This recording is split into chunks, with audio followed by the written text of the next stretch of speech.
Hello students, मैं प्रवीण कुमार रुक्मिणी प्रकाशन के एनटीपीसी क्वेश्चन गाइड वॉल्यूम 3 के सेट नंबर 14 के साथ वॉल्यूम 3 का सेट नंबर 14 क्वेश्चन आपके सामने है और जीके का क्वेश्चन मैं डिस्कस करूंगा। तो जीके का पहला क्वेश्चन, इस सेट का पहला क्वेश्चन ही जीके का क्वेश्चन है, जो करंट का क्वेश्चन है। हाल ही में कौन क्यूबा के नए प्रधानमंत्री बने हैं? क्वेश्चन है क्यूबा के नए प्रधानमंत्री का नाम क्या है? तो वो ऑप्शन बी में जो नाम है वो सही नाम है। ऑप्शन बी में है मैनुअल मरेरो क्रूज। मैनुअल मरेरो क्रूज हाल ही में क्यूबा के नए प्रधानमंत्री बने हैं। मैनुअल मरेरा क्रूज हाल ही में क्यूबा के नए प्रधानमंत्री बने हैं। बात है ये क्यूबा कहाँ है। मैं बार बार बोलता हूँ कि क्वेश्चन में कोई जगह है तो उसका ज्योग्राफिकल लोकेशन आप देख ले, क्योंकि क्वेश्चन उस तरह से भी रहता है। और शायद क्यूबा के बारे में मैं पिछले किसी डिस्कशन में मैं बताया था, ये कैरेबियन द्वीप का देश है। कैरेबियन द्वीप है, ये एक द्वीपीय द्वीप वाला देश है कैरेबियन। कैरेबियन सागर कहाँ है? तो आप देख रहे हो अटलांटिक से पश्चिम में कैरेबियन सागर, जो नॉर्थ अमेरिका साउथ अमेरिका के बीच में, मैक्सिको के पूरब में। तो कैरेबियन सागर में ये एक देश है, एक द्वीप है क्यूबा। क्यूबा की राजधानी कहाँ है? तो हवाना। क्यूबा की राजधानी कहाँ है? हवाना। ये सब क्वेश्चन आपके लिए इंपॉर्टेंट होता है। क्यूबा की राजधानी कहाँ? हवाना। क्यूबा कहाँ पर है? कैरेबियन सागर में क्यूबा। और क्यूबा में हाल में जो प्रधानमंत्री बने हैं उनका नाम है मैनुअल मरेरो क्रूज। नेक्स्ट क्वेश्चन की तरफ। और फिर नेक्स्ट क्वेश्चन लगातार हम लोग का है, दूसरा नंबर क्वेश्चन है, राष्ट्रीय किसान दिवस हर वर्ष मनाया जाता है। राष्ट्रीय किसान दिवस हर वर्ष मनाया जाता है और हम लोग को बताना है कि राष्ट्रीय किसान दिवस किस तिथि को मनाया जाता है प्रत्येक वर्ष। तो राष्ट्रीय किसान दिवस 23 दिसंबर को मनाया जाता है। और दिवस से संबंधित क्वेश्चन आपके एग्जाम में हर सेट में रहता है। तो दिवस को आप याद करें, जनवरी का में ही जो इम्पोर्टेंट दिवस है वो याद कीजिए, फरवरी में, इस तरह से। तो इम्पोर्टेंट दिवस जो अंतर्राष्ट्रीय और राष्ट्रीय दिवस है वो याद करना जरूरी है। यहाँ पर क्वेश्चन है राष्ट्रीय किसान दिवस हर वर्ष कब मनाया जाता है? तो 23 दिसंबर को। 23 दिसंबर को राष्ट्रीय किसान दिवस मनाया जाता है। चलिए, ये तो आंसर हुआ। और ये भारत में राष्ट्रीय किसान दिवस मनाया जाता है पूर्व प्रधानमंत्री चौधरी चरण सिंह के जन्मदिन पर। पूर्व प्रधानमंत्री चौधरी चरण सिंह के जन्म दिवस पर। पूर्व प्रधानमंत्री चौधरी चरण सिंह के जन्म दिवस पर ये किसान दिवस मनाया जाता है। और चौधरी चरण सिंह भारत के प्रधानमंत्री रहे थे, छोटे काल में रहे थे, जुलाई 1979 से जनवरी 1980 तक। जुलाई 1979 से जनवरी 1980 तक वो प्रधानमंत्री रहे थे। उनका एक छोटा सा काल प्रधानमंत्री के रूप में, लेकिन किसानों के हित में उन्होंने काम किया था और किसानों की बात को हमेशा उठाते रहे हैं। तो उनके उस सम्मान में, उनके इस कार्य के सम्मान में उनके जन्म दिवस को ही राष्ट्रीय किसान दिवस के रूप में मनाया जाता है। ये याद रखिएगा। क्वेश्चन को ऐसे कर सकता है, उल्टा किया जा सकता है। अभी तो क्वेश्चन पूछा कि राष्ट्रीय किसान दिवस किस तारीख को मनाया जाता है, आपने याद कर लिया। क्वेश्चन ये हो सकता है राष्ट्रीय किसान दिवस किसके जन्मदिन पर या किसके नाम पर मनाया जाता है, ये क्वेश्चन आ सकता है। तो आप याद करोगे पूर्व प्रधानमंत्री चौधरी चरण सिंह के जन्मदिन पर। दूसरा क्वेश्चन ये हो सकता है कि चौधरी चरण सिंह का एक बहुत छोटा सा कार्यकाल रहा है। तो मैं एक बार आपको सजेस्ट किया हूँ कि भारत में जो भी प्रधानमंत्री का लिस्ट है, राष्ट्रपति का लिस्ट है, उपराष्ट्रपति का लिस्ट है, ये जो इम्पोर्टेंट जो पोस्ट हैं इनके क्रम को याद कीजिए, क्योंकि इससे भी क्वेश्चन रहता है और उनके द्वारा जो किए गए उनको भी आपको ध्यान में रखना है। तो क्वेश्चन ये भी हो सकता है कि चौधरी चरण सिंह का कार्यकाल प्रधानमंत्री के रूप में कब से कब, ये भी क्वेश्चन हो सकता है। नेक्स्ट क्वेश्चन की तरफ हम लोग आ रहे हैं। हाल ही में मुंबई नागपुर एक्सप्रेस वे का नाम बदलकर किस व्यक्ति के नाम पर कर दिया गया? तो ये मुंबई नागपुर एक्सप्रेस वे है, तो उससे भी पकड़ में आनी चाहिए, लेकिन ऐसा कोई जरूरी नहीं है, याद ही करना है। ये बाल ठाकरे, शिवसेना के संस्थापक लीडर, फाउंडर लीडर बाल ठाकरे के सम्मान में हाल ही में मुंबई नागपुर एक्सप्रेस वे का नाम बदल करके उनके नाम पर कर दिया गया है। नेक्स्ट क्वेश्चन की तरफ। हाल ही में जारी वर्ष 2019 की ग्लोबल जेंडर गैप इंडेक्स में भारत को कौन सा स्थान मिला है? Global gender gap index, gender gap यानी मेल फीमेल के बीच में जो जनसंख्या का गैप है वो जेंडर गैप कहते हैं, और ग्लोबल तो अंतर्राष्ट्रीय हो गया, इंडेक्स यानी वो लिस्ट हो गया। तो ग्लोबल जेंडर इंडेक्स हाल ही में जो जारी किया गया है उसमें भारत का स्थान कौन सा है? जो दिए गए ऑप्शंस हैं उसमें से एक है, और वो है 112वां स्थान। हाल ही में वर्ष 2019 का ग्लोबल जेंडर इंडेक्स जो जारी किया गया है उसमें भारत का स्थान 112वां है, और ये इंडेक्स जो जारी किया गया है, यह जारी किया जाता है वो वर्ल्ड इकोनॉमिक फोरम द्वारा हाल ही में जो ग्लोबल जेंडर गैप इंडेक्स जो जारी किया गया है, किसके द्वारा जारी किया गया है? तो वो है वर्ल्ड इकोनॉमिक फोरम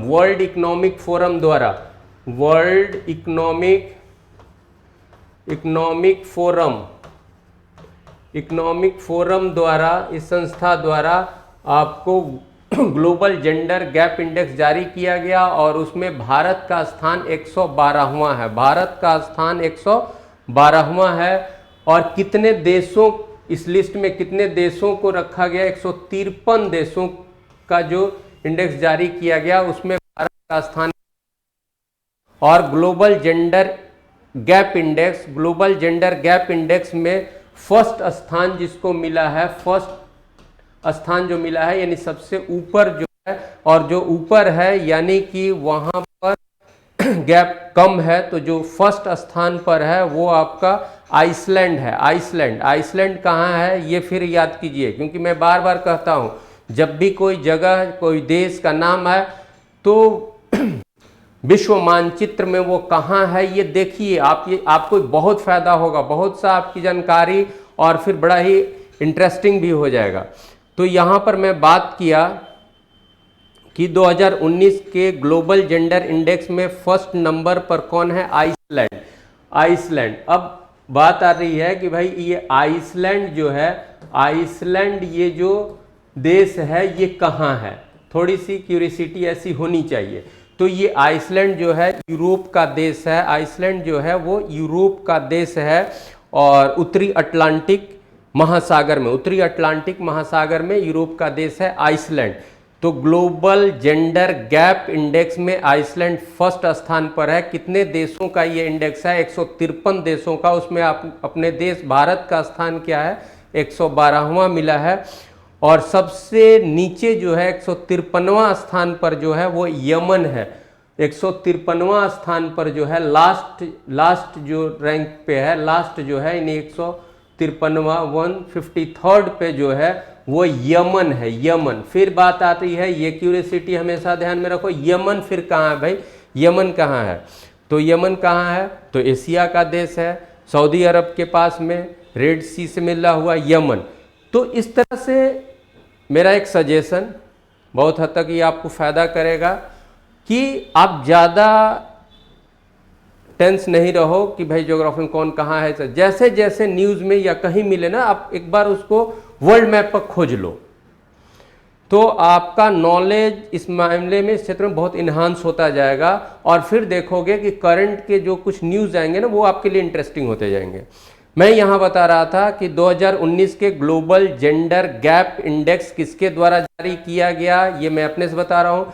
तो वर्ल्ड इकोनॉमिक फोरम के द्वारा, यानी क्वेश्चन में नहीं है ये, फिर इंफॉर्मेशन वर्ल्ड इकोनॉमिक फोरम के द्वारा। दूसरा इसका इंफॉर्मेशन कि ये ग्लोबल जेंडर गैप इंडेक्स जो है कितने देशों को लिस्टेड किया गया है उसमें, तो 153 देशों का।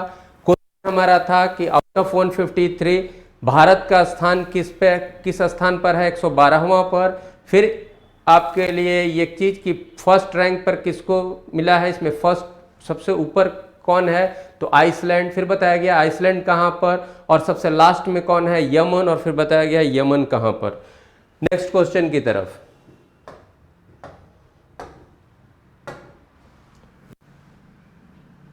यानी क्वेश्चन नंबर 5, हाल ही में संयुक्त राष्ट्र ने किस तारीख को अंतर्राष्ट्रीय चाय दिवस घोषित किया है। अंतर्राष्ट्रीय चाय दिवस किस तारीख को घोषित किया गया है, ये आंसर आपका ए होगा, याद रखिएगा। 21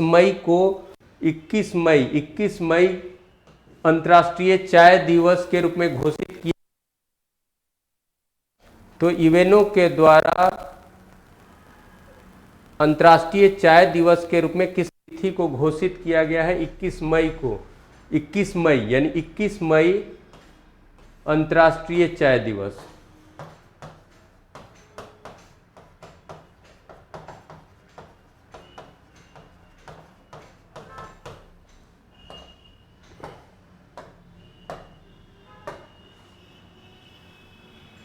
और फिर क्वेश्चन हम लोगों का है, हाल ही में किसने मिस वर्ल्ड 2019 का खिताब जीता है। क्वेश्चन है कि 2019 का मिस वर्ल्ड खिताब किसको मिला है। 2019 का मिस वर्ल्ड खिताब किसको मिला है, तो टोनी एन सिंह को 2019 का मिस वर्ल्ड खिताब मिला है। और ये कहाँ के हैं, जमैका की, ये जमैका की हैं। तो टोनी एन सिंह को 2019 का मिस वर्ल्ड का खिताब मिला है, ये जमैका की है। और भारत से जो रिप्रेजेंट की थी इसमें वो सुमन राव भारत से रिप्रेजेंट की थी, और उनको इसमें तीसरा स्थान मिला था।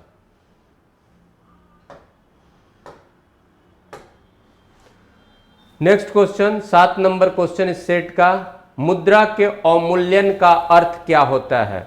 मुद्रा के अवमूल्यन का अर्थ क्या होता है, और 4 ऑप्शन में हम लोग को चुनना है कि मुद्रा का अवमूल्यन के अर्थ को कौन सा ऑप्शन स्पष्ट कर रहा है या बता रहा है। मुद्रा का अवमूल्यन, डिवैल्यूएशन ऑफ करेंसी, मुद्रा का अवमूल्यन। पहले तो आंसर मार्क कर ले।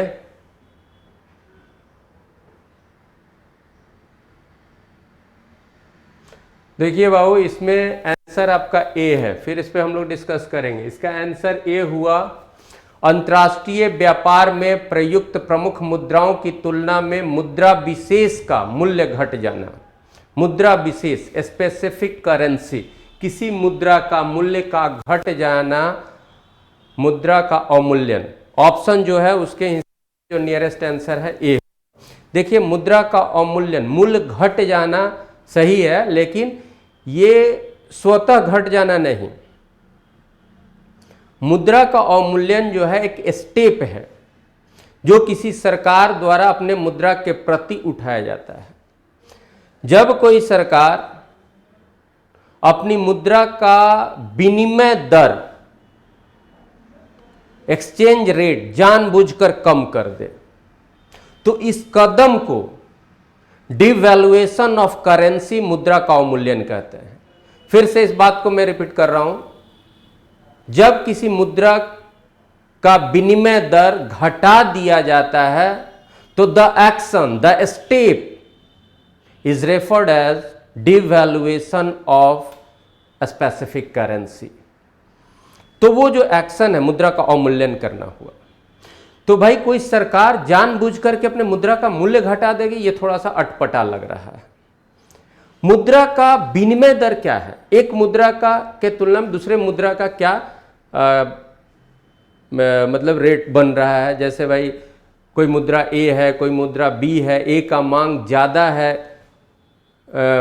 इंटरनेशनल मार्केट में, अंतर्राष्ट्रीय बाजार में ज़्यादा है, उसके चाहने वाले ज़्यादा हैं। क्यों? क्योंकि उस देश के प्रोडक्ट और सर्विस उनको चाहिए, इसलिए उसकी मुद्रा चाहिए। तो जिस मुद्रा की मांग बढ़ेगी, जिस मुद्रा के चाहने वाले बढ़ेंगे, जिनको जरूरत है उस मुद्रा का, तो भाई स्वाभाविक है उसका वैल्यू बढ़ जाएगा। सामान्य रूप से समझिए, मान ले बाजार में कोई सेव लेके बैठा हुआ है, कोई आलू लेके बैठा हुआ है, वहाँ पर सेव का उत्पादन कम है और आलू और सेव एक्सचेंज करना है, तो सेव वाला बोलेगा 5 किलो आलू दोगे तो 1 केजी सेव देंगे। तो यहाँ पर क्या हुआ, किसका ज़्यादा हो गया, सेव का। तो ये स्थिति है। लेकिन जानबूझ करके कोई प्रोडक्ट, कोई कह रहा है कि नहीं चलो भाई हम 5 केजी आलू नहीं, हम 6 केजी आलू तुमको देंगे। वो मांग रहा है 5 केजी आलू दो, 1 केजी सेव देंगे, 5 केजी आलू दो। वो बोल रहा है नहीं हम 6 केजी देंगे। ऐसा कोई करता है? लेकिन कभी इस स्थिति में करनी पड़ती है। तो जब कोई सरकार, कोई राज्य जानबूझ करके अपनी करेंसी का विनिमय दर घटा देता है, तो इस स्टेप को, मुद्रा को क्यों ऐसा घटाता है? तो अपना निर्यात बढ़ाने के लिए, हमारे प्रोडक्ट को ज़्यादा, तो वो क्या है कि बाजार में जो मंदी अगर उसके पास है, उस मंदी को तोड़ना है, रोजगार के अवसर बढ़ाना है, कुछ इस तरह का, बाजार को ज़्यादा एक्टिव करना है। तो ये एक तरह से आप सोच सकते हो कि ये प्रलोभन दिया जाता है कि भाई तुम्हारे डॉलर में इतना रुपया हमको देना पड़ता है, अब हम ज़्यादा देंगे। तो इससे क्या होगा, हमारा एक्सपोर्ट बढ़ेगा, निर्यात बढ़ेगा। एक संभावना ये भी होती है कि हमारे यहाँ इन्वेस्टमेंट, फॉरेन इन्वेस्टमेंट बढ़ जाएगा। तो मुद्रा के अवमूल्यन का अर्थ क्या है, तो ये आप पढ़िएगा तो बहुत हद तक ये सही आपका ऑप्शन है। अंतर्राष्ट्रीय व्यापार में प्रयुक्त प्रमुख मुद्राओं की तुलना में मुद्रा विशेष का मूल्य घट जाना या घटा देना, तो मुद्रा का अवमूल्यन। तो आंसर ए हुआ। नेक्स्ट क्वेश्चन की तरफ हम लोग चलेंगे।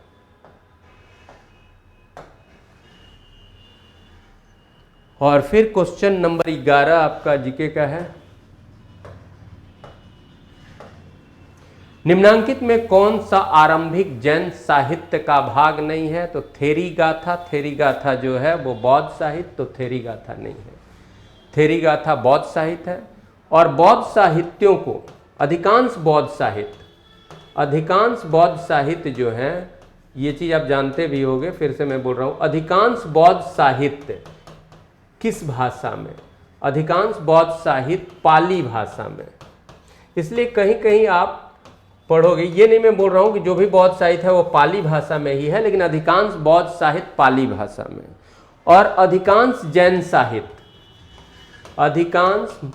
जैन साहित्य जो है, जैन टेक्स्ट जो है, जैन साहित्य जो है वो प्राकृत भाषा में। तो कहीं कहीं आप किताब पढ़ते हो हिस्ट्री का, तो लिखा रहता है कि पाली साहित्य के अनुसार, पाली साहित्य वहाँ रेफर कर रहा है बौद्ध धर्म के अनुसार या बौद्धों के अनुसार, तो पाली साहित्य का मतलब हो गया कि बौद्ध साहित्य। एक सामान्य रूप से हिस्ट्री के बुक में ऐसा लिखा हो रहेगा। तो अधिकांश बौद्ध साहित्य पाली भाषा में, अधिकांश जैन साहित्य प्राकृत भाषा में। नेक्स्ट क्वेश्चन की तरफ हम लोग आएंगे।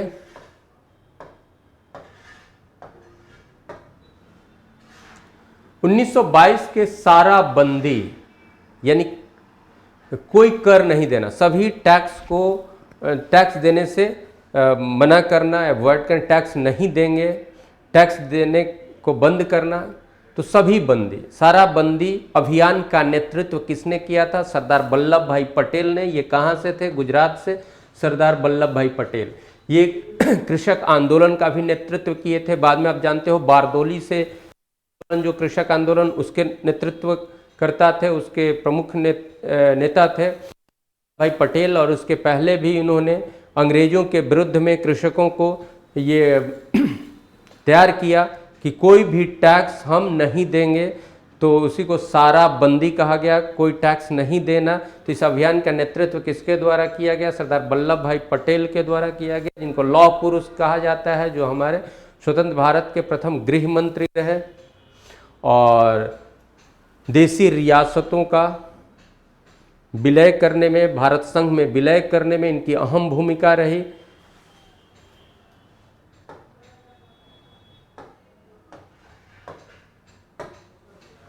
गेहूं की अच्छी खेती के लिए निम्न में से कौन सा पारिस्थितिक समुच्चय आवश्यक है? ये क्वेश्चन फिर करेंगे जब साइंस का डिस्कशन होगा उसमें होगा। नेक्स्ट क्वेश्चन 14 नंबर हम लोग देख रहे हैं।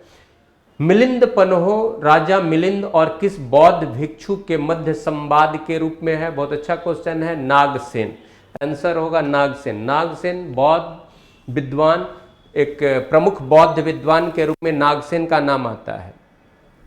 अब देखोगे मिलिंद पन्हो, जिसको मीनांडर भी कहते हैं, मीनांडर, मीनांडर। मैं गलत बोला, मिलिंद पन्हो तो पुस्तक है, राजा मिलिंद, मिलिंद का नाम मीनांडर, मिलिंद पन्हो तो रचना का नाम है। तो मिलिंद पन्हो राजा मिलिंद और किस बौद्ध भिक्षु के मध्य संवाद के रूप में, ये क्वेश्चन है, ये रचना है मिलिंद पन्हो और राजा का नाम है मिलिंद, मिलिंद को मीनांडर। ये इंडो ग्रीक शासक, इंडो ग्रीक शासक, इंडो ग्रीक शासक यानी ग्रीक का इंडिया में, इंडो ग्रीक शासक, प्रसिद्ध इंडो, सबसे प्रमुख इंडो ग्रीक शासक, भारत में सबसे प्रमुख ग्रीक शासक, इंडो ग्रीक शासक कौन हुआ? तो मीनांडर हुआ और इसी को मिलिंद, इसी को मिलिंद कहा जाता है, मिलिंद। तो भारत में सबसे प्रमुख, most important Indo Greek king in India, in India कहने की भी जरूरत नहीं है जब इंडो ग्रीक बोल दिए तो the most important Indo Greek king तो मीनांडर, और मीनांडर और बौद्ध विद्वान नागसेन। नागसेन मीनांडर को, नागसेन बौद्ध विद्वान, और वो ग्रीक शासक मीनांडर को, जो भारत में इंडो ग्रीक शासक मीनांडर को बौद्ध धर्म में लाना चाहते थे या बौद्ध धर्म को बताना चाहते थे। मीनांडर शायद बोला कि भाई बौद्ध धर्म को मैं अपना लूँगा, लेकिन मेरी जो क्यूरिसिटी है, मेरा जो कुछ जिज्ञासा है, मैं उसको पूछता हूँ, अगर आप आंसर देते हो और उस आंसर से मैं सेटिस्फाइड हो जाऊँगा तो मैं बौद्ध धर्म को मान लूँगा। नागसेन ने बोला क्वेश्चन करो, और मीनांडर जो जो क्वेश्चन किया नागसेन उसका उत्तर देते गए। मीनांडर सेटिस्फाइड हुआ और मीनांडर बौद्ध धर्म को अपनाया, बौद्ध धर्म के एक संरक्षक के रूप में भी उसको जाना जाता है, तो बौद्ध धर्म को अपना लिया। तो मीनांडर का क्वेश्चन और नागसेन का जवाब, इसी को नागसेन ने एक साहित्य का रूप दिया और उस साहित्य का नाम हुआ मिलिंद पन्हो। तो मिलिंद पन्हो राजा मिलिंद और किस बौद्ध भिक्षु के मध्य संवाद का रूप है? तो नागसेन। नेक्स्ट क्वेश्चन की तरफ।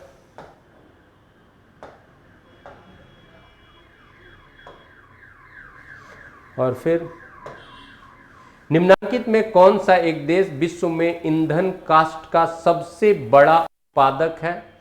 यानी ईंधन के रूप में लकड़ी जलाने का सबसे, लकड़ी का ईंधन के रूप में प्रयोग सबसे अधिक कहाँ होता है?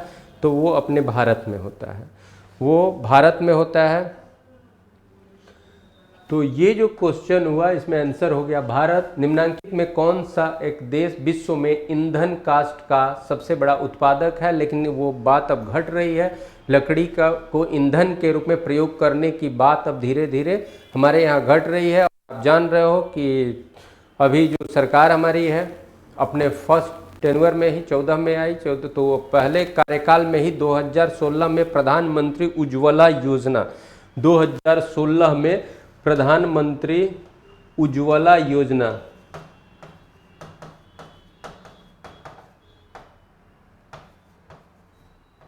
उज्ज्वला योजना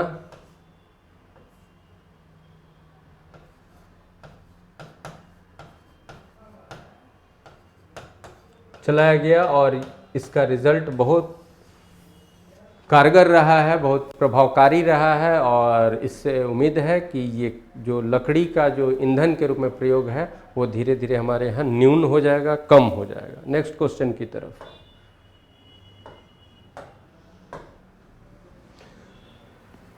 सत्रह नंबर क्वेश्चन हम लोग का होगा। Film the making of Mahatma के निर्देशक इसमें से कौन थे? Film the making of Mahatma के निर्देशक कौन थे? वो महात्मा गांधी पर बनी हुई फिल्म है और इसके निर्देशक थे Shyam Benegal, Shyam Benegal. Film the making of Mahatma के डायरेक्टर थे श्याम बेनेगल और फिल्म है 1996 की, 1996 की, 1996 की ये फिल्म है महात्मा गांधी पर द मेकिंग ऑफ महात्मा, और इसके डायरेक्टर हुए श्याम बेनेगल। नेक्स्ट क्वेश्चन की तरफ।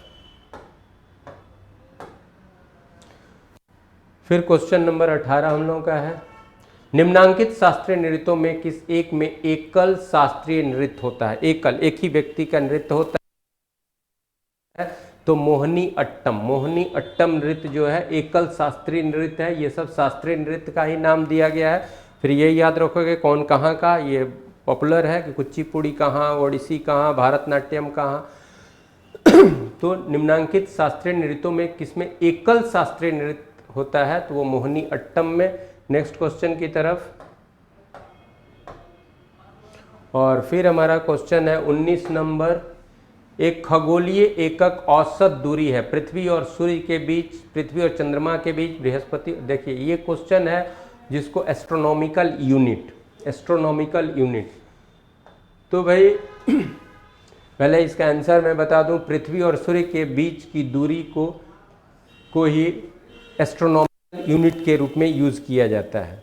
यानी एक एस्ट्रोनॉमिकल यूनिट का मतलब पृथ्वी और सूर्य के बीच की दूरी। तो पृथ्वी और सूर्य के बीच की जो दूरी है वो एक यूनिट हुआ, एस्ट्रोनॉमिकल यूनिट। खगोलीय पिंडों के बीच काफ़ी दूरी होता है, और उस दूरी को एक्सप्रेस करने के लिए, व्यक्त करने के लिए जो अन्य दूरी की जो इकाइयां हैं, जो यूनिट हैं, वो बड़ी छोटी पड़ती हैं। चाहे आप किलोमीटर हम लोग अगर यहाँ पर दूरी अपना माप रहे हैं तो किलोमीटर एक बड़ी दूरी है भाई। किलोमीटर एक, और छोटा सा डिस्टेंस मापना है तो उसमें मीटर में भी एक्सप्रेस करते हैं, बहुत छोटा है तो सेंटीमीटर में एक्सप्रेस करते हैं। किलोमीटर तो बहुत दूर दूर के स्थानों के बीच की दूरी को हम लोग किलोमीटर में एक्सप्रेस करते हैं। लेकिन खगोलीय पिंडों के बीच की दूरी को एक्सप्रेस करने में किलोमीटर भी बहुत छोटी यूनिट के रूप में देखी जाती है, क्योंकि फिर बहुत बड़ा सा मैग्नीट्यूड आपका आ जाएगा, बहुत बड़ा लिखना होगा, इतना इतना करोड़ अरब करोड़ किलोमीटर। तो इसके लिए फिर क्या किया गया, कुछ ऐसा यूनिट लिया गया कि जिससे एक्सप्रेशन आसान हो। तो उसमें एक है एस्ट्रोनॉमिकल यूनिट। तो एस्ट्रोनॉमिकल यूनिट क्या है भाई? सूर्य और पृथ्वी के बीच जो दूरी है उसको एक एस्ट्रोनॉमिकल यूनिट माना गया।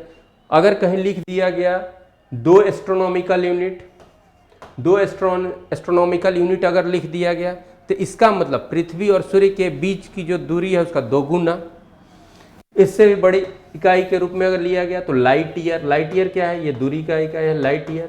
तो लाइट ईयर है भाई कि एक वर्ष में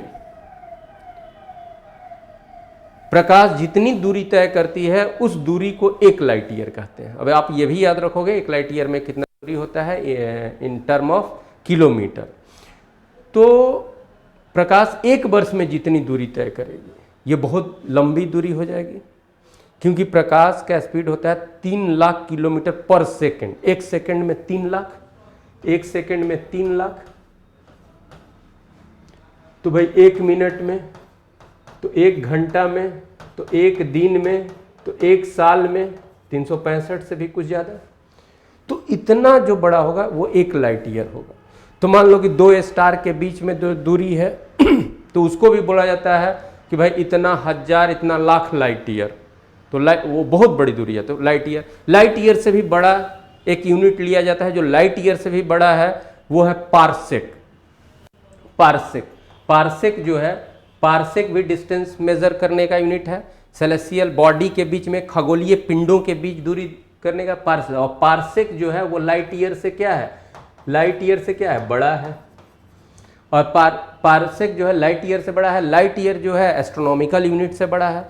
तो यहाँ पर हमारा क्वेश्चन है, अब आप काम करोगे कि एक एस्ट्रोनॉमिकल यूनिट में कितना किलोमीटर, एक लाइट ईयर में कितना किलोमीटर, एक पारसेक में कितना किलोमीटर, कितना लाइट ईयर बराबर 1 पारसेक, ये सब दिया हुआ है बुक में। तो आप इसको याद करोगे। कभी कभी वैसे भी पूछ सकता है कि एक एस्ट्रोनॉमिकल यूनिट बराबर हाउ मच किलोमीटर, यानी सूर्य और पृथ्वी के बीच की दूरी कितनी है, ये आपको याद रखना है। एक लाइट ईयर बराबर हाउ मच किलोमीटर। ये भी क्वेश्चन आ सकता है कि एक पारसेक बराबर कितना लाइट ईयर, 3 पॉइंट कुछ होता है तो कितना लाइट ईयर। तो ये सब चीज़ें भी आपको अपने स्मृति में रखना होगा। ये सब क्वेश्चन आते रहते हैं। यहाँ पर हमारा क्वेश्चन है कि खगोलीय एकक 1 एस्ट्रोनॉमिकल यूनिट का मतलब क्या, तो पृथ्वी और सूर्य के बीच की दूरी। नेक्स्ट क्वेश्चन की तरफ, और फिर हम लोग का क्वेश्चन नंबर 22। भारत में रहने वाला ब्रिटिश नागरिक दावा नहीं कर सकता व्यापार और व्यवसाय की स्वतंत्रता के अधिकार का, विधि के समक्ष समता के अधिकार का, जीवन और व्यक्तिगत स्वतंत्रता की सुरक्षा के अधिकार का, धर्म की स्वतंत्रता के अधिकार का। किसका दावा क्लेम वो नहीं कर सकता है पाने का? कोई ब्रिटिश नागरिक, यानी कोई ब्रिटिश नागरिक ही नहीं, कोई विदेशी अगर भारत में रह रहा है तो निम्न में से किस अधिकार का दावा वो नहीं कर सकता है? चलो ब्रिटिश नागरिक यहाँ दिया हुआ, तो कोई ब्रिटिश नागरिक यानी कोई विदेशी अगर भारत में रह रहा है तो इनमें से किस अधिकार का वो दावा नहीं कर सकता, उसको वो कौन सा अधिकार मिले इसके लिए वो दावा नहीं कर सकता है, स्वतः उसको वो अधिकार नहीं प्राप्त होगा, इसमें से कौन? ये हमारा क्वेश्चन है। शायद क्वेश्चन आप समझ रहे हैं। भारत में रहने वाले ब्रिटिश नागरिक दावा नहीं कर सकता, तो देखो बाबू आंसर पहले मैं बताऊं कि ये होगा व्यापार और व्यवसाय की स्वतंत्रता का अधिकार। स्वतः ये अधिकार नहीं मिलेगा किसी विदेशी को भारत में। मिलेगा तो उसके लिए कुछ प्रोसेस, कुछ टर्म कंडीशन वो होगा, लेकिन स्वतः ये मौलिक अधिकार के तहत उसको यहाँ नहीं मिलेगा। भारतीय संविधान के भाग 3 और अनुच्छेदीय विस्तार 12 से 35 में भारत के प्रत्येक नागरिक को 6 मौलिक अधिकार प्रदत्त हैं। एक पहले 7 था, जिसमें से संपत्ति के मौलिक अधिकार को मौलिक अधिकार के श्रेणी से हटा दिया गया, तो 6 मौलिक अधिकार प्राप्त हैं। इन 6 मौलिक अधिकारों में पहला मौलिक अधिकार हमारा क्या है, तो राइट टू इक्वालिटी, समता का अधिकार। दूसरा क्या है, स्वतंत्रता का अधिकार। तीसरा क्या है, शोषण के विरुद्ध अधिकार। चौथा क्या है, धार्मिक स्वतंत्रता का अधिकार। पांचवा क्या है तो शिक्षा और संस्कृति का अधिकार। और छठा क्या है तो संवैधानिक उपचारों का अधिकार, राइट टू कॉन्स्टिट्यूशनल रेमेडी। ये 6th है हमारा। तो खैर उनकी चर्चा कहीं अलग। अब इन अधिकारों में कुछ ऐसे अधिकार हैं जो भारत भूमि पर रहने वाले किसी विदेशी को भी स्वतः प्राप्त होता है। देखिए हमारा कितना बड़ा वसुधैव कुटुंबकम का जो हमारा अवधारणा है हमारे मौलिक अधिकार में भी दिखता है कि हम अपने मौलिक अधिकार में कुछ चीज़ को स्वतः देते हैं भारत भूमि पर रहने वाले किसी को भी। इसमें एक जो है 14 से समता के अधिकार का जो अनुच्छेदीय विस्तार है, समता के अधिकार का अनुच्छेदीय विस्तार 14 से 18, और उसमें जो 14 के तहत जो दिया गया है विधि के समक्ष समता का अधिकार, वो तो भाई यहाँ पर किसी को भी है। दूसरी चीज फिर आप देखते हो स्वतंत्रता के अधिकार का हमारा अनुच्छेदीय विस्तार आर्टिकल रेंज है 19 से 22। तो 19 के तहत 6 प्रकार की स्वतंत्रताएं दी गई हैं, वो विदेशियों को स्वतः नहीं प्राप्त है, स्वतः प्राप्त नहीं है। लेकिन स्वतंत्रता के अधिकार के तहत आर्टिकल 20, आर्टिकल 21, इन सब से जो अधिकार दिया गया है वह विदेशियों को भी प्राप्त है। यानी 20, 21, 22 जो स्वतंत्रता का अधिकार हो गया, 19 को छोड़ करके 20, 21, 22 उनको मिला हुआ। शोषण के विरुद्ध जो 23, 24 है वो भी उनको मिला हुआ है। धार्मिक स्वतंत्रता का अधिकार 25 से 28 वो किसी भी व्यक्ति को भारत भूमि पर प्राप्त है। आर्टिकल 32 से जो संवैधानिक उपचार रीट दायर करने का बात है तो बहुत हद तक वो भी प्राप्त है उनको। तो आर्टिकल 14, आर्टिकल 20 से 28 और 32 के तहत जो बातें दी गई हैं वो किसी भी विदेशी को भी मिला हुआ है। लेकिन व्यापार और व्यवसाय की स्वतंत्रता का अधिकार जो ये आर्टिकल 19 के 6 प्रकार की जो स्वतंत्रताएं, 6 types of freedom given by article 19, उसमें जो व्यापार और व्यवसाय जीविकोपार्जन की कोई भी स्वतंत्रता जो है वो स्वतः ही किसी विदेशी को भारत भूमि पर स्वतः प्रदत्त नहीं है। तो यहां पर आंसर आपका ए होगा। नेक्स्ट क्वेश्चन की तरफ।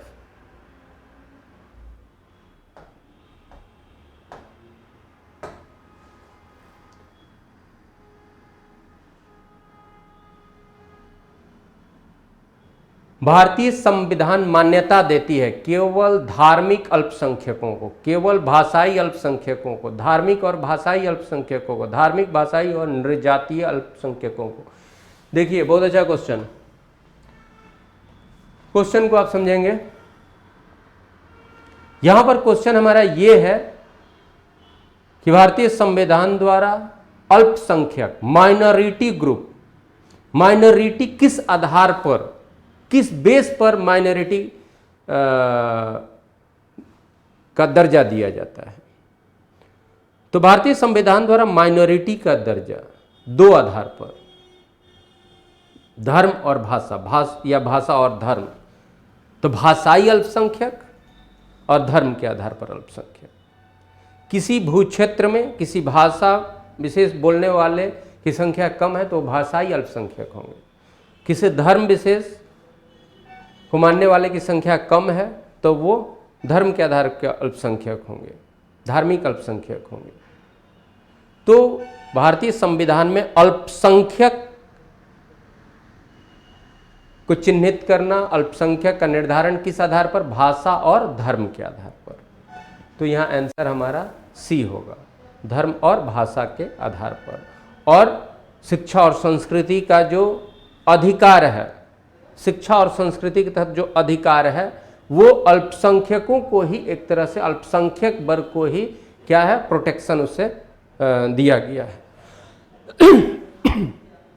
और कुछ हद तक आप देखेंगे 28 से है कि किसी भी जो स्वतंत्रता के अधिकार के तहत हमारा जो आर्टिकल 28 है कि किसी भी शैक्षिक संस्था में किसी धर्म विशेष का जो प्रैक्टिस है वो नहीं होगा, अगर होगा भी तो उसमें किसी को शामिल होने के लिए बाध्य नहीं किया जा सकता। ये धार्मिक स्वतंत्रता में है, लेकिन कहीं ना कहीं ये अल्पसंख्यक के सेफगार्ड के रूप में, प्रोटेक्शन के रूप में ये आता है।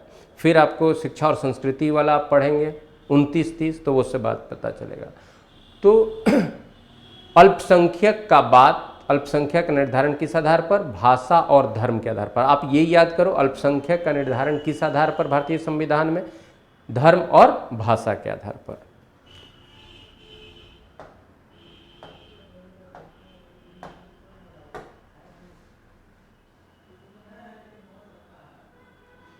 उन्नीस सौ 92-93 में 73वां संविधान संशोधन और 74वां संविधान संशोधन जो एग्जीक्यूट हुआ 93 में, जिससे पंचायती राज अधिनियम और नगर निकाय 11वीं क्रमशः 11वीं 12वीं अनुसूची। तो 1992-93 में अधिनियमित नए पंचायती राज बिल में पहले से हटाकर अनेक नए प्रावधान हैं। निम्नांकित में कौन सा ऐसा प्रावधान नहीं था? अन्य क्षेत्रों के साथ कृषि, ग्रामीण विकास, पंचायतों में 1/3 पद, सभी पदों के लिए रिक्त होने पर निर्वाचकों का, पंचायत के सदस्यों के लिए नियमित पारिश्रमिक ताकि उनकी समय पाबंदी और जवाबदेही सुनिश्चित हो, इस तरह का कोई प्रोविजन उसमें नहीं था। तो डी, पहले से हटकर अनेक नए प्रावधान हैं, निम्नांकित में कौन सा ऐसा प्रावधान नहीं था? तो वो हो जाएगा आपका डी, पंचायत के सदस्यों के लिए नियमित पारिश्रमिक ताकि उनकी समय पाबंदी और जवाबदेही सुनिश्चित हो, ऐसा कोई प्रोविजन नहीं था। अब नेक्स्ट क्वेश्चन जो हम लोग का होगा 27 नंबर पे, भारत में प्रथम बार सैनिक शासन व्यवहार में लाया गया, इतिहास का बात है, किन के द्वारा? देखो ग्रीक, पार्थियन, शक, इस सब का नाम है, मुगल का भी नाम दिया हुआ है। क्वेश्चन है भारत में सैन्य शासन, मिलिट्री गवर्नरशिप व्यवहार में लाया गया किन के द्वारा? प्रथम बार, पहली बार। तो पहले इनकी बात करें, ग्रीक, पार्थियन, ग्रीक, शक और पार्थियन। आप जानते हो कि अशोक की मृत्यु के बाद, ऐसे तो ग्रीक अपना आक्रमण पहले से किए थे, सिकंदर का आक्रमण हुआ था 326 ईसा पूर्व। सिकंदर उत्तर पश्चिम भारत में अधिकार भी कुछ भाग में किया, लेकिन सिकंदर अपने कारणों से लौट गया। बाद में 305 ईसा पूर्व में जो सिकंदर का पहले सेनापति था वो फिर भारत पर आक्रमण करता है, उसका नाम होता है सेल्यूकस, और सेल्यूकस को पराजित करता है भारत का एक महान शासक चंद्रगुप्त मौर्य, मौर्य वंश का पहला शासक। महान तो अशोक को बोलते हैं, Ashok the great, Ashoka the great. तो चंद्रगुप्त मौर्य ने सेल्यूकस को पराजित किया 305 ईसा पूर्व में। उसके बाद ग्रीक भारत पर आक्रमण करने की प्रवृत्ति उनकी बंद हो गई। ऐसा नहीं कि उनका हृदय परिवर्तन, क्योंकि यहाँ पर बड़ा ही मजबूत एक केंद्रीय शासन हो गया उत्तर भारत में, और वो हो गया मौर्य वंश। और मौर्य वंश का लगातार 3 शासक जो हुआ उत्तरोत्तर ज़्यादा से ज़्यादा शक्तिशाली हुए। चंद्रगुप्त मौर्य हुआ, बिंदुसार हुए, और उसके बाद अशोक। और अशोक का जो कार्यकाल रहा उसमें साम्राज्य का विस्तार भी हुआ। मैं एक चीज़ बताऊंगा कि मौर्य वंश के जो प्रथम 3 शासक हुए, चंद्रगुप्त मौर्य, बिंदुसार और अशोक, तो इनके साथ यवनों ने, ग्रीकों ने क्या किया, दोस्ताना संबंध फिर हो गया। कहा जाता है चंद्रगुप्त मौर्य से सेल्यूकस अपनी पुत्री का विवाह भी किया था। बहुत ऐतिहासिक रूप से बहुत प्रमाणित नहीं है, लेकिन बहुत जगह ये है। तो वहाँ से फिर दोस्ताना संबंध रहा। बिंदुसार के समय भी दोस्ताना संबंध रहा, अशोक के समय भी दोस्ताना संबंध रहा। इन तीनों के कोर्ट में ग्रीक जो इन्वॉय राजनयिक होते थे वो रहते थे। तो एक दोस्ताना संबंध रहा। अशोक की मृत्यु के बाद, तो अशोक की मृत्यु कब, तो 232 ईसा पूर्व। अशोक की मृत्यु के बाद आप देखोगे कि फिर से उत्तर पश्चिम भारत में ग्रीकों का आक्रमण शुरू होता है। और पहला ग्रीक जो भारत में शासन किया, फर्स्ट इंडो ग्रीक शासक किसको कहते हैं, तो वह है डेमेट्रियस का शासन। और फिर शक की बात, तो उस समय फिर शक भी है। शक कहाँ से, सेंट्रल एशिया से आए शक। पार्थियन है, पार्थियन कहाँ से, तो ईरान इराक क्षेत्र से, पर्शियन रीजन से पार्थियन है। कुषाण है, चाइना क्षेत्र से। तो इनका अलग अलग काल में, ऐसा नहीं, कभी कभी साथ में भी, लेकिन अलग अलग भाग में उत्तर पश्चिम भारत में ये अशोक की मृत्यु के बाद ग्रीक, पार्थियन, शक, कुषाण, ये 4 शक्तियाँ रहीं, जिसमें अंतिम रूप से जो ज़्यादा एग्जिस्ट किया वो कुषाण, और कुषाण का महान शासक हुआ कनिष्क। तो इनमें से कौन, मुगल का तो छोड़ दो, उस ऑप्शन में मुगल नहीं आएगा, मुगल बहुत बाद की बात है। तो किसके द्वारा मिलिट्री शासन दिया गया, सैन्य शासन स्थापित किया गया, तो ये कहा जाता है ग्रीकों के द्वारा। तो भारत में प्रथम बार सैन्य शासन व्यवहार में रखा गया किसके द्वारा, तो ग्रीकों के द्वारा। प्रथम बार सैन्य शासन किसके द्वारा व्यवहार में भारत में रखा गया, प्रथम बार का बात है, तो यवनों के द्वारा, ग्रीकों के द्वारा। नेक्स्ट क्वेश्चन की तरफ आएंगे, और वो क्वेश्चन हमारा होगा 36 नंबर पे।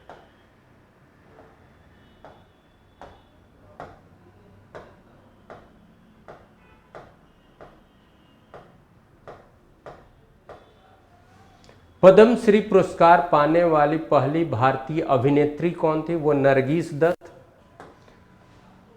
पद्मश्री पुरस्कार पाने वाली प्रथम भारतीय अभिनेत्री कौन थी, नरगिस दत्त। दत्त को पद्मश्री पुरस्कार 1958 में मिला, 1958 में, 1958 में उन्हें पद्मश्री पुरस्कार मिला। तो पद्मश्री पुरस्कार पाने वाली प्रथम भारतीय अभिनेत्री कौन, नरगिस दत्त। उनको मिला किस साल, 1958, 1958 में। इसके बाद इस सेट में जीके क्वेश्चन नहीं है, ये लास्ट क्वेश्चन जीके का था। तो 36 नंबर पर लास्ट क्वेश्चन जीके का था, और फिर हम अगले सेट में आपसे मिलेंगे। Thank you very much.